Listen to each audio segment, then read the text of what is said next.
A video apparently filmed last week in Afghanistan caused international outrage. The video reportedly shows members of the Taliban executing a woman in an Afghan village, and the incident has put the situation in the country under the microscope. The video shows a woman kneeling in the dirt. She's accused of adultery, then shot 9 times as a crowd of men on the hillside cheer.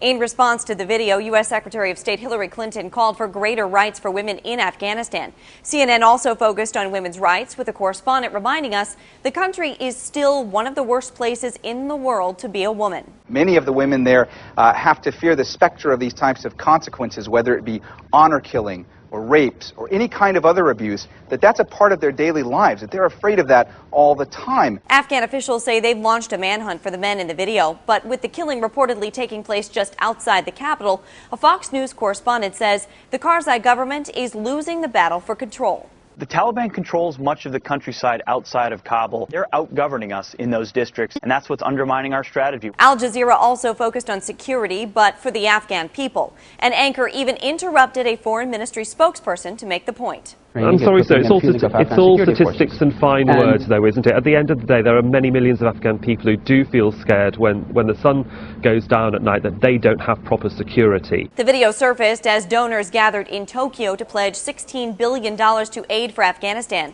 Sky News reports, with the video fresh in mind and Karzai himself admitting the devastating corruption in the country, it was an awkward time to have a fundraiser. With billions spent already, many people are wondering, with executions like this still commonplace, whether any lasting progress will ever be made. Reports say the men in the video were both competing for the woman, and they trumped up the adultery charges to settle the dispute. For Newsy, I'm Megan Murphy. Multiple sources, The Real Story.